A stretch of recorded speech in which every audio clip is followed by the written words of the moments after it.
Welcome back, everyone, to another phenomenal episode of the Vegans Who Lift podcast, brought to you by your two favorite vegan co-hosts. We have Brooke Sellers, aka Miss Meatless Muscle, and myself, John Thomas, aka the Bodybuilding Vegan. And today we have a very special guest. We're already getting into some very fun stuff before the episode even started.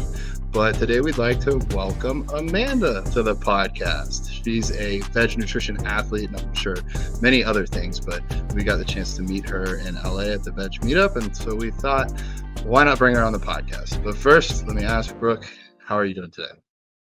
I'm doing great. I'm so excited to be here. We have another fun fact for everyone listening. I know what it Me is. and Amanda, yes, you know what this is. Me and Amanda, not only are we both Aquarius, but we have the same birthday, February 12th. How crazy is that? Oh, So crazy. We found out on the beach because we were just talking about astrology and astrocartography. And just for the listeners, yes, I am in Southern California. I spent a lot of time in Los Angeles. So it's the land of where everybody knows their big three. And so Brooke and I were just talking about being Aquarians and it's so cool. And then I think I mentioned my birthday. And then Brooke, you were like, shut up. No way. And I was like, no, there's no way. We have the same birthday. But of course we have the same birthday because we're both amazing. Of course we do. I know. How crazy. It's like you never meet anyone with your same birthday. It's just I know, it's so wild. rare.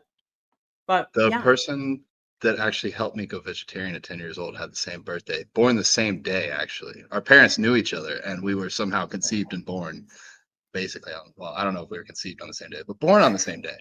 So it does happen every now and then. I will also I remember Brooke's birthday, and now I remember yours, Amanda, obviously because of that, but it's also Allie and I's anniversary. So easy day for February me to 12th? remember, February 12th. Yeah. So the numbers Perfect. are aligning even for this episode. So I love it. well, let's roll back just a little bit. For anybody that's new, obviously Brooke and I know you, but if people are new, you guys want to check her out while you're listening. Her handle on Instagram is at Amanda Sevilla. Did I say it correctly? Mm-hmm. All right, Sevilla. Yeah. Sevilla. Amanda Sevilla.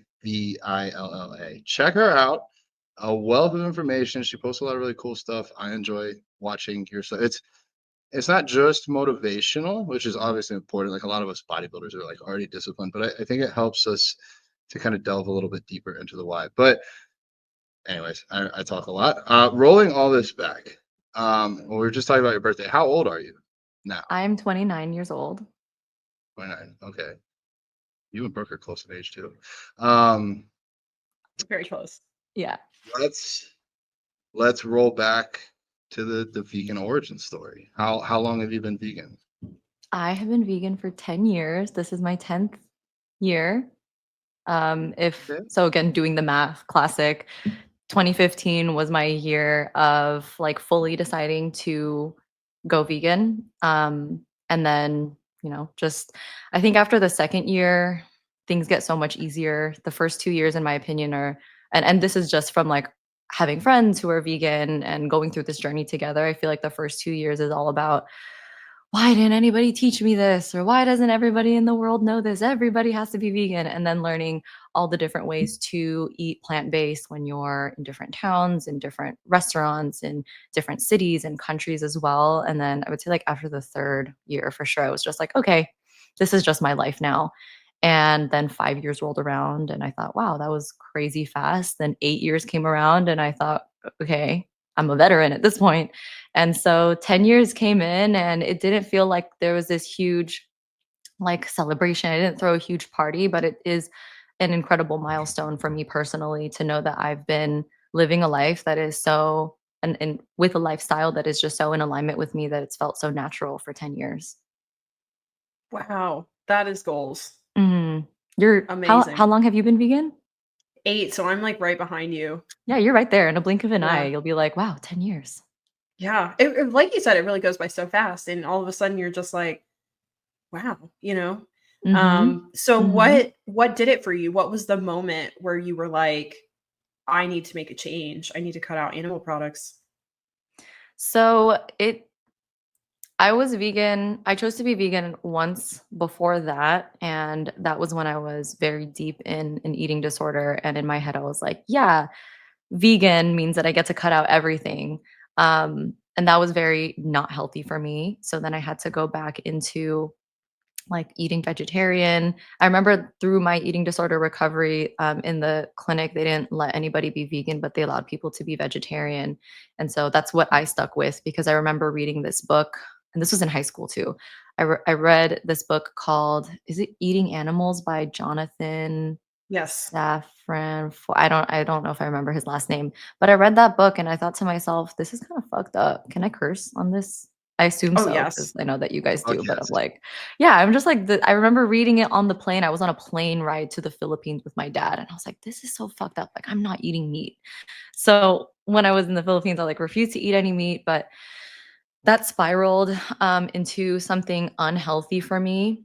And so as I was recovering, I chose to just go into vegetarianism. And I remember there was this one time that my therapist asked me, like, do you not eat meat because you are afraid of the calories or whatever, like the fat in it? And my initial answer was just like, no, I just think it's messed up. But I was at that point willing and ready to change. So I thought to myself, like, I'll do any challenge. Like, I'm open to trying different things out just to see where I mentally land. And so for that day at lunch, instead of having the like, and this has to be like 13 or 15 years almost already ago, um, they brought out, instead of Gardein or the chicken substitute, they just brought out real chicken for me and I ate it. And we got back into session and my therapist asked me how that was. And I was like, honestly, it was like the same. It just felt really dry. Like plant-based meat is, in my opinion, a little bit more moist and it just has a nice like bounce to it that I enjoy, like as a mouth food texture. So then from there, I recovered. And through my recovery, I just started to think less about food. And I was just being in the space with my friends and family socially. So we'll fast forward then another few years. And I was in college. I was studying to be a dietitian. Sorry, I was in college and I was studying to go into medical school. And there was this one winter that I was on Pinterest and I saw this girl's post. Her name is, her at or handle was Freely the Banana Girl. And I was like, okay, this is interesting. And honestly, it like spoke to a little disordered part in my brain. I was like, wow, like I can eat so much food and stay so slim. And then I kind of went into it. I like watched a bunch of her YouTube videos, and then in the mix also were different documentaries. I just like went down this rabbit hole of like Earthlings and The Greatest Speech You'll Ever Hear. I don't even know, is it still on YouTube by Gary Yourofsky? Yeah, still great. It's still a classic. And from that like little bit of education, I thought, like, if other people can do it on the internet, there's so many resources. I think I can do this as well. And I also was reflecting on my path going into medical school and thinking about who I wanted to serve and how I wanted to serve. And I have grown up with people, my relatives, the people who I love, my grandparents, all having diagnoses of diabetes, heart disease, hypertension, chronic kidney disease, um, gout, you name it, all the chronic diseases. The Filipino diet, I'm Filipino in heritage, is just basically all like rice, vinegar, soy sauce, sugar, and then lots of meat. So I thought, when you get older, that's just a thing. You just get heart disease, you just get high cholesterol. It's like inevitable. I grew up parties. I would just hear my uncles and aunts talking about it, popping some pills, talking about their metformin. And come to find out, it's totally preventable. It's and even reversible. You can halt, reverse all these symptoms of these diseases. And I just felt a little bamboozled by the industry. Um, and I wanted to be a different voice of change. And it's just like that whole triangle, right? There's health, and then there are the ethics of it. I couldn't bring myself to kill an animal. I couldn't, like, at some point, meat just ended up not looking like food anymore because I just kept seeing it as like the remains of a living animal. And I know that doesn't really speak to everybody, but it did for me personally. And then also the environment, just thinking about how much waste goes to raising livestock, and then also thinking about the ocean and how like sad and depressing it is to see all of that waste, the nets, the plastic like in the ocean. And again, there are other things outside of animal agriculture and fishing that also add to the like environmental issues that we have, but a big chunk of it is what we choose to eat and what we choose to perpetuate. So in college, in the middle of winter, I was like, I'm going to be vegan just to try it out, you know? Let me just see if this works. Maybe these people are full of shit.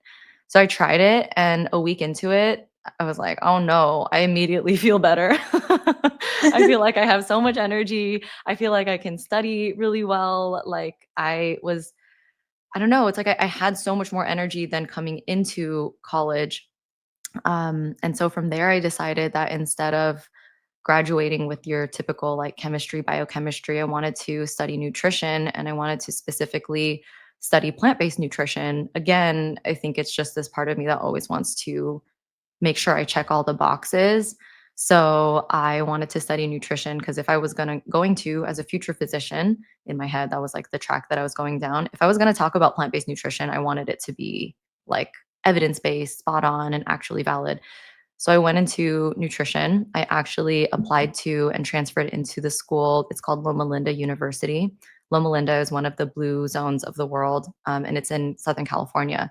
So there in that school, like the entire campus is vegetarian, and plant-based nutrition was not a mystery. Like when I was in classes, you know, vegetarian nutrition wasn't this weird thing. In fact, a lot of my professors were also vegetarian or like barely ate any meat, which I thought was super cool. I'm like just so aligned. And yeah, from there I just continued on, and it just made sense to me reading all of the studies and seeing people live it. And then like I told you guys earlier, 2, 3 years into it, it totally felt like a lifestyle. So those were the origins, and that's how I just continue to live on my vegan life. Thank you Amazing. so much for sharing. I think it was good just to let you get all that out because that is a pretty big story, a long time to come here, 10 years now. I think, at least from my reference point, I've been doing this for a while myself, seeing a lot of people start to make changes in like the 2018, 2019, 2020, like pre-COVID leading up to COVID. But so you're a little bit before that. Now, I also think your ability to do this through reading a book by yourself, more or less, not being guilted or forced or otherwise shown an easier, like for me at least, it was shown to me. And then I read about veganism and vegan. That was how I became vegan, was reading a magazine article. So I can kind of see some similarities there. I'm all over the place, but I did want to say, I feel like one thing that a lot of people miss on veganism is just how in alignment it is with everything else. I don't think anybody, for the most part, truly hates the environment. I don't think most people want to contribute to pollution. I don't think that most people enjoy seeing animals die. I don't think most people enjoy killing animals themselves. So we have to think about it. If we're buying meat, we're basically creating a job where someone has to kill animals. So just besides your own health, feeling better, potentially enjoying more foods or the textures of the foods, it's just very interesting how in a way, one small decision, like, you're not getting a tattoo, you're not shaving your head, like, it's literally just a choice each day to try and reduce suffering, but it works so well, and it's so implementable. Not everyone can afford a hybrid car, not everyone can be able to bike to their office, or us today even. Nobody's perfect. We saved a bunch of recycling while we were here because there's no recycling places, but our car was full at the end of the trip, and I had to throw away some things that could have been recycled if there was a recycling bin or recycling center somewhere nearby. So, but vegan, like, we all have to eat, but we can all choose to eat differently. So, anyways, I just want to Mhm. say that's really, really interesting, and your backstory is inspiring as well to see that you've been thriving for 10 years. I do want to roll it back a little bit. I've been doing a little bit of reading on Reddit, and someone actually mentioned on Reddit that they had an eating disorder, and they were very, very, very afraid to speak about it because they knew the last time they had been in a behavioral clinic setting to get work on this, they were forced to eat meat. Mm. They were not allowed through their recovery to be vegan. So I wanted to ask, if you have any understanding on why that is, maybe veganism as a diet is seen as restrictive and we're trying to remove restricted eating. I feel like, you could have the Gardein, you could have like 15 different kinds of vegan meats. So I don't fully understand it, but maybe you have a better understanding as to why, from a eating disorder perspective, veganism would be ruled out. So this is coming from my understanding and memory from like over a decade ago. What I understood and what I asked them when I was like, oh, why can't the vegan diet be accommodated in this center? And the therapists and the dietitian in house just explains that it is an easy way for people to continue to hide behind to hide their fears and to hide any kind of disordered like mental patterns around food that they might have. They understand that a vegan diet like can be planned out and can be thorough with all the nutrients and healthy. But for that intense of a center, I do understand why bringing people into a space where all types of foods are I wouldn't say forced, but just like added to their diet is important because if the disordered eating mindset is continued to be hidden under, veganism, and then it can be hard for this person to go out into the real world and be super healthy and be an incredible and balanced representation of veganism, knowing that it's not a fear that they're choosing, it's a choice. So I know one of my best friends is her main like PhD work was in eating disorder recovery and veganism. And I know that there are skillful dietitians and therapists today who can definitely hold that space for somebody who doesn't want to go against their morals and values, but also wants to recover from their eating disorder. There's like a lot of ways around it. But I do also just think that the center I was in, there wasn't like nobody was vegan for the animals.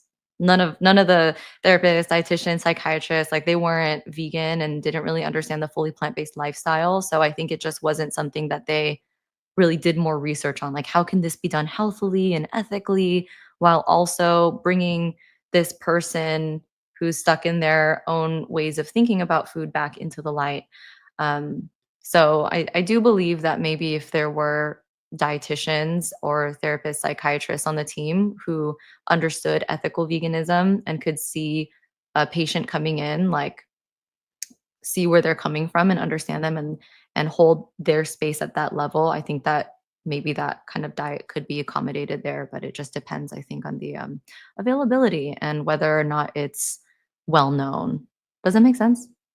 Yeah. Yeah, I think that cleared it up entirely. If nobody Yeah. there is vegan for the animals, then they're just viewing, we'll call it plant-based eating, as more of a health related thing or a calorie related Mhm. thing or something like that. Makes more sense because I'm thinking about it like, well, what if in 200 years the world's vegan? We're still going to have eating disorders. Like the Yep. cure for eating disorders won't be like, here, have some chicken.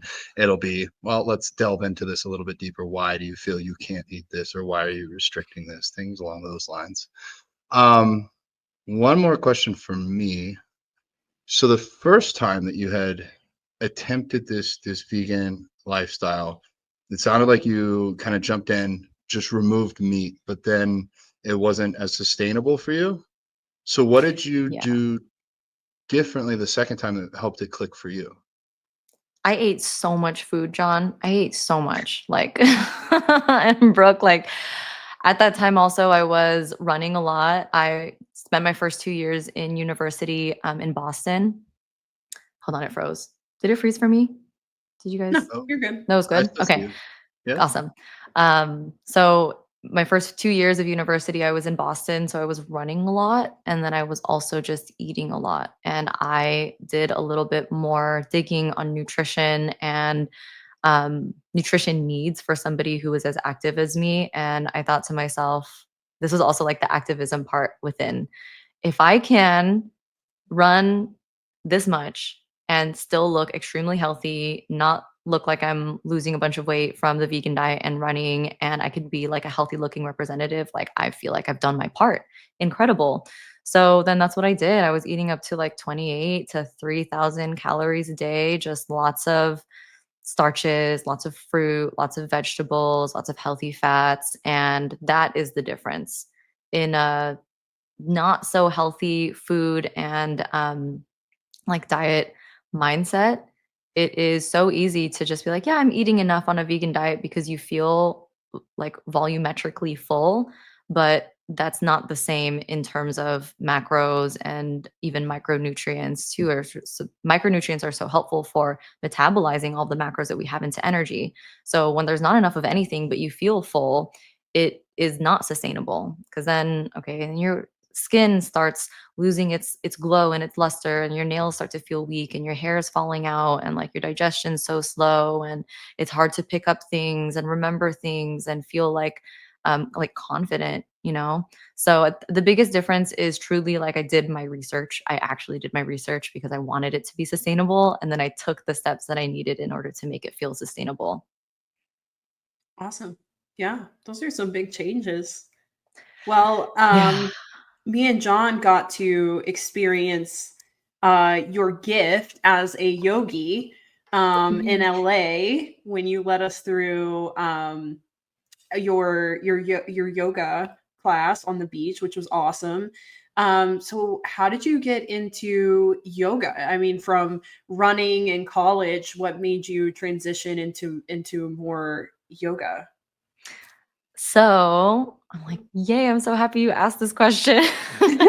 Because I think that everything in life is so related, which is why I mean, I know both of you know what I do and like you've seen my page before, but for anybody going onto my page, is not only that I talk about veganism, that's just one very important aspect of my life. There's also the mindfulness piece and just like the living your life the way that you want to piece. And so a big one is yoga.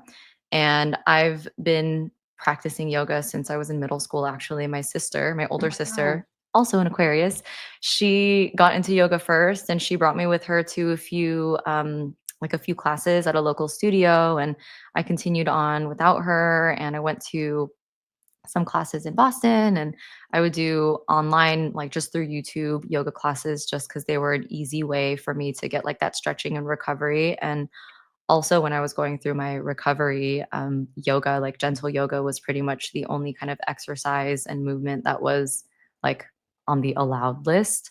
So instead of resenting it for being the only one allowed, I actually just poured myself into it. So I've been practicing for a few years at that point. When I graduated college, I decided to gift myself with a yoga teacher training in India. I've seen I saw one of my friends slash like internet because she lives in Australia. She was like my internet friend. So she went to a school in this beautiful small city town in India called Rishikesh, which is the um it's considered the birthplace of yoga, and I didn't realize how big and important of a city it was until I got there, and I was at one of the the big temples on the river, and there were Indians from other areas, like maybe across the country, right? And they were like FaceTiming their family, and they're like, "Look, I'm here, I'm here." And I remember seeing multiple people do that, and I thought to myself, "Oh, this place is a really big deal." So anyway, beautiful city, and coincidentally, the entire city is also meatless because it's the home of yoga. And, in yoga philosophy, there's this big, I would say, hold on, I'm thinking. It's just like this tenet of wisdom, and it's called ahimsa, and that's the tattoo that I got right here. It's in a nice little pretty script, but ahimsa just means nonviolence. It means having compassion for all, and I decided to get that tattoo for myself when I was there because I really wanted to close the chapter on looking at myself in any negative way and using my body as a way to cope with stress in a negative way. I really wanted to close that chapter, close the loop. And if I was going to be compassionate towards other people, if I was going to be compassionate towards animals with my vegan lifestyle, I also wanted to be compassionate to myself. So, yoga and vegetarianism and even like veganism at this point, because of the way the dairy industry is now, are very interlinked. And from my teacher training, I mean, I didn't expect to become a teacher. I just wanted to learn more about it and learn, like, what better place to learn about it than its home place. So I learned a lot, and I actually loved the training so much that I went back again 5 months later for a more advanced training. So I have now 500 hours of teacher training under my belt. And although I don't teach yoga on a regular basis, I truly feel like the most important thing is to continue to live it. And one of them is just eating a plant-based lifestyle, being kind to myself, and also being kind to other people as well who don't really get it. Wow, that is so cool. What an awesome experience. So, Oh, so cool. how long were you there for? For each time, it was a month. Wow, that's awesome. Gosh, I bet Mhm. you learned so much in that time. How many total Yeah. trips? There were 2 total trips. So I went once in, it was July, and then I remember asking them, like, "Do you guys have an advanced, like, a 300-hour training?" In the middle of my training, and they said no. And towards the end of it, the teachers and, like, the owners of the school were like, "Actually, our first cohort of the 300-hour training is gonna be in March." And I was like, "Sign me up for that one. I'm going to that one, the first one." That Awesome. is Spoken into amazing. existence. Yeah. Yeah, it's Um, great. you hit on a really great point, and Eileen actually said almost the same thing. That being vegan, a lot of us do this really well. We're vegan for the animals, and we're kind to other people, kind to animals. A lot of us still, I'm sure even a lot of people listening to this, are still struggling on being kind to themselves. Um, so I think even this is something I still work on. So you were able to kind of, I think, invest in yourself, do this training. Like you said, you kind of rewarded yourself, but it also sounds like you made a conscious decision that you were going to break that cycle of using your body in ways almost against yourself. And I think you don't come from a bodybuilding background, correct? Not like Mhm. competitive or anything. So Brooke and I have that, and I think a lot of bodybuilders are riddled with that. But it sounds like it's not just unique to bodybuilders. It sounds like there's probably other people that are still experiencing that. Yeah. Yeah, I love the connection you make with veganism and yoga. And I think that's really powerful and probably a really good way to kind of, I guess, advocate for veganism as well. Because I mean, I feel like the whole principle of yoga is like to be in touch with your body, be in tune with what your body needs and how you're feeling. Um, it's like similar to weight training, but it's just different. It's like you said, it's like this gentle movement, and it's just like really feeling how you feel in that present moment. And I think that's like really genius to connect that with veganism. And I mean, really, these are probably people who, if you're doing yoga, you're really into it, and you're not vegan, these people could probably be very easily influenced Oh, yeah. to move into that direction, because I mean that's what it's all about, is to, like, be one with, yourself, the planet, the earth, your energy, the energy of the universe, so I can imagine that there's probably like a big vegan community within the yoga community, right? Oh, totally. Yeah. Yeah, a lot of the yogis that I've met over the years are either vegan or vegetarian, or they weren't vegan and then they are. Like, there's always a little bit of asking themselves about meat, dairy.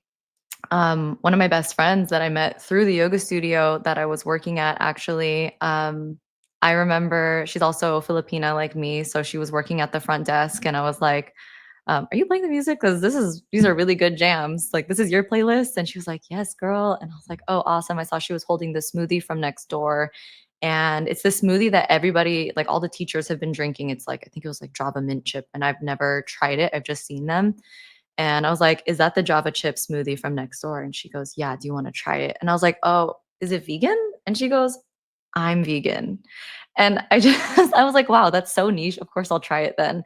But believe it or not, that is just, it's not an isolated instance. There are so many crossovers between, having more conscious choices over what we eat, and also practicing a practice that is all about being aware of your actions and their impact on not only your life and the people closest to you, but also to the entire world. It's like the philosophy is even the way that you breathe, even the way that you think about yourself and other people can extend into the lives and realities of into the lives and realities of many who maybe you wouldn't even know. So it is very, very interconnected, Brooke. Mm, that's amazing. So what about your family? Because it sounds like you have very like deep traditional roots with like your Filipino background. How did your Mm. family react to your transition into veganism? Well, I admit that I went a little bit hard into it. I was like, because I did it in January. My birthday is in February, as we've all established, and so is yours. And I remember sending the link of The Best Speech You'll Ever Hear or whatever by Gary Yourofsky to my family as an email, like put all of their email addresses in it. And I'm like, for my birthday, can you watch this? The whole thing. Like, I don't think any of them did. But then after that, I got messages. My mom was scared for my life. My brother was like, mom is scared for your life, but do what you need to do. My dad he called and he said, whatever you do, like whatever it is that you eat, just eat a lot of it. If it's lettuce, just eat a lot of it. That was his first reaction to me. And I was like, okay. So you can imagine that they weren't very accepting of it. Like they didn't really understand it. And they definitely thought it was just a phase. And I wouldn't blame them for thinking that way at all. Of course, at that time I was frustrated, but I think that that's really natural. Looking back, I think like, yeah, like how else were you guys supposed to react? They've never met a vegan in their life. They've never like interacted with anybody unless they were like considered to them weird for just a split second who didn't eat any meat or animal products. So of course I was the one to kind of break that for them. But over the months, like I came back for summer vacation and I looked healthier than when I went to Boston. And I was eating a lot of fruit and just lots of food. And I was just I did my homework, I did my research. I love to answer questions for myself when I have them, and luckily it it equips me to answer questions that other people might have about veganism, especially the if you were stuck on an island with a pig, what would you do?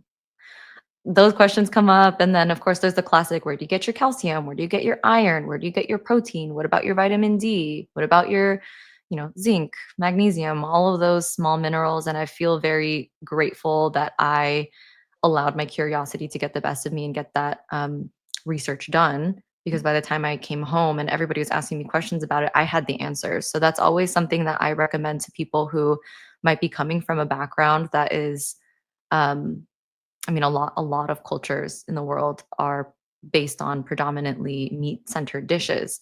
So for me and for anybody else listening, like doing my research was very, very important so I can have those answers. And it's not only because people want to know.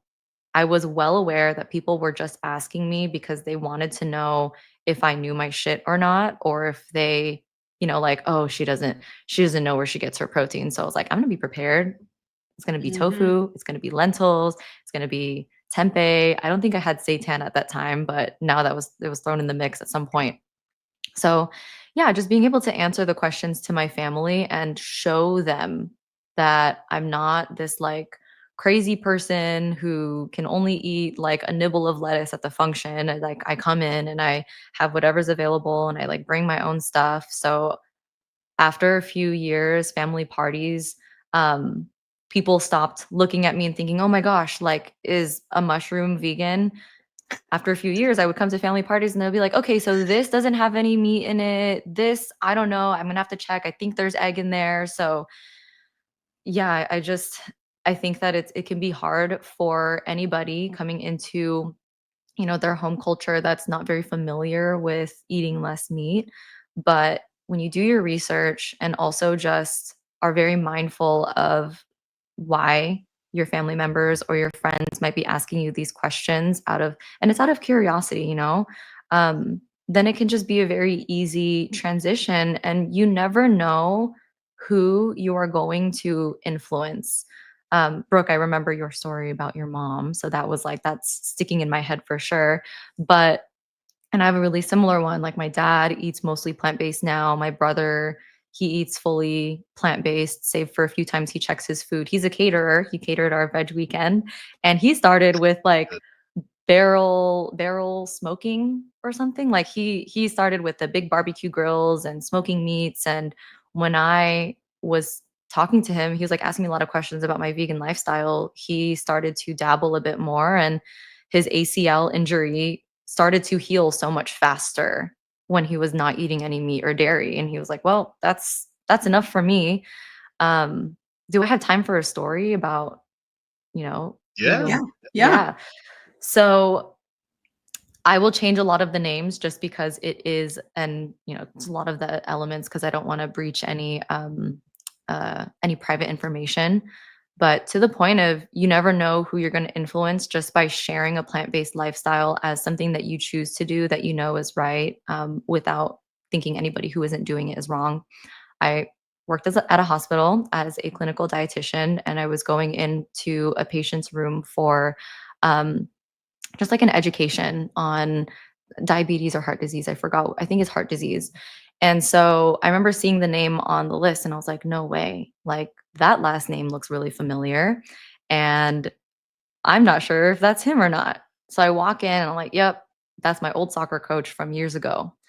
And Wow. it was a different city too. So I just didn't expect that I would see him there. And it's been like over a decade since I've seen him.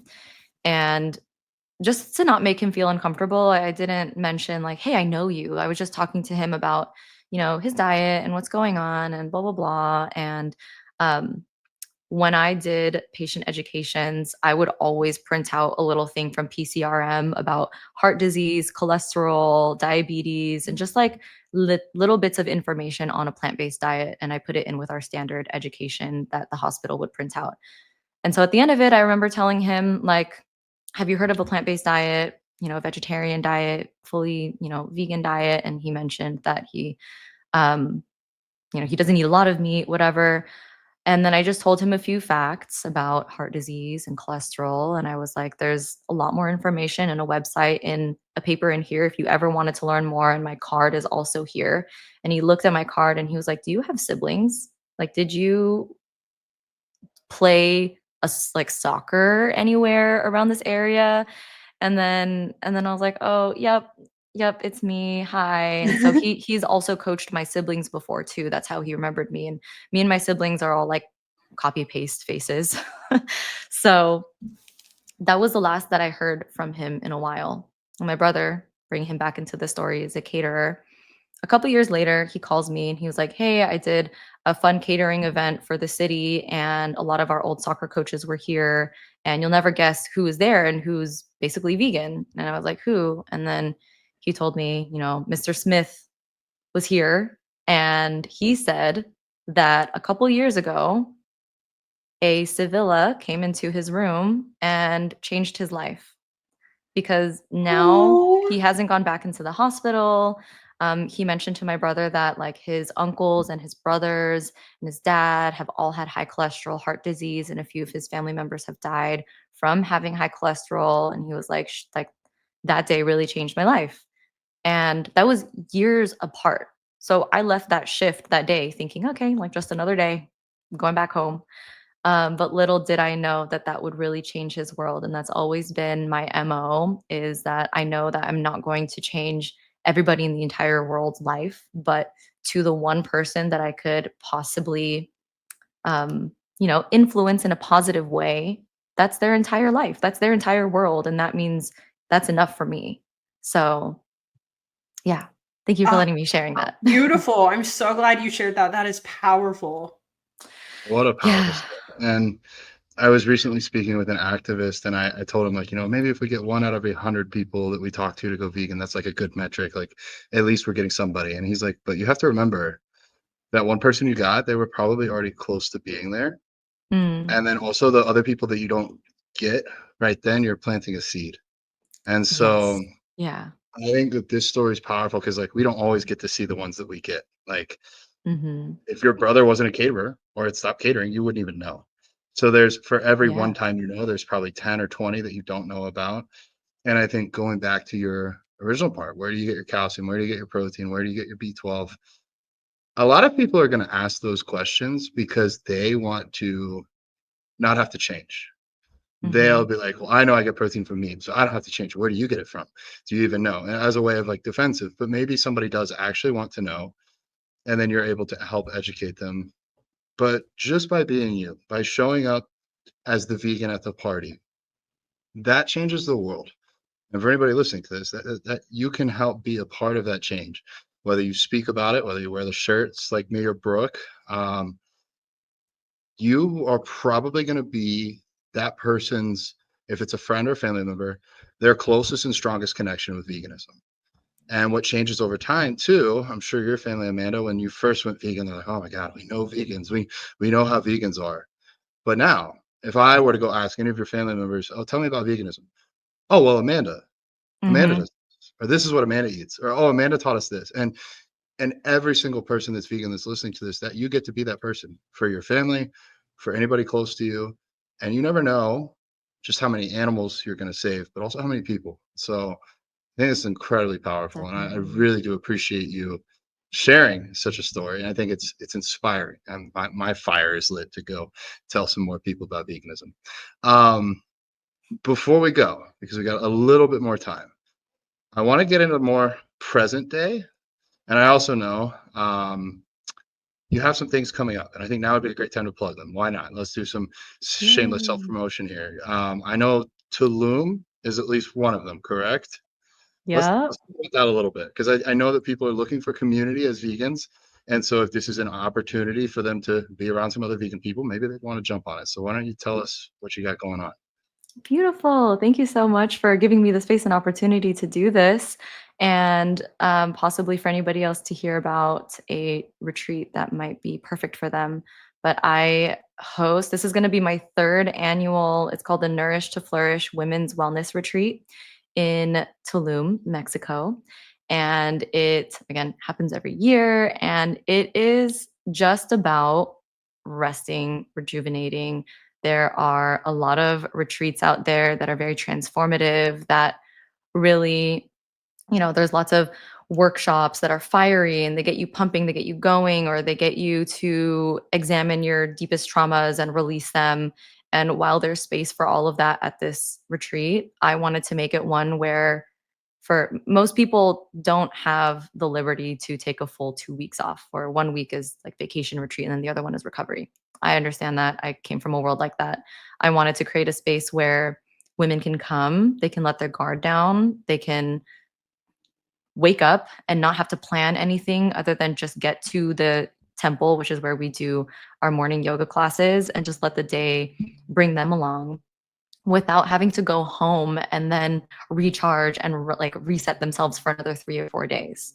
I wanted the Tulum jungle space to be just that. So we have daily yoga. There are 3 plant-based meals every day. There are a few workshops. There's going to be sound healing. We have a cacao ceremony. We have I'm like, what else is there? There's so many. There's like mini Reiki for every single person who comes in by me. And then we also do like Mayan clay facials. So it's lots of pampering, lots of resting, and also just lots of connection. And the women, if you do plan on going to this retreat, the women who you might meet, you may never see them again. But the beautiful thing about it is that you've created a connection with another person, and you are able to be exactly who you want to be. You're not around people who know you, where you have to fit into a box. You can just like let your guard down and just be like, yeah, I'm vegan. Or there are a lot of people who aren't vegan who go to the retreat and they're mostly interested because they want to see what it's like. Can I be vegan for 5 days? Will this be satisfying? And every single person is always just like, yep, this was really nice. This was amazing. So that's happening from September 25 to 29.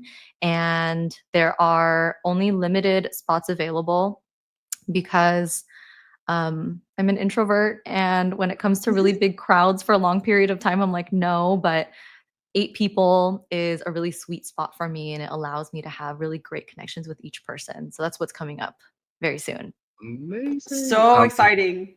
How do they find this?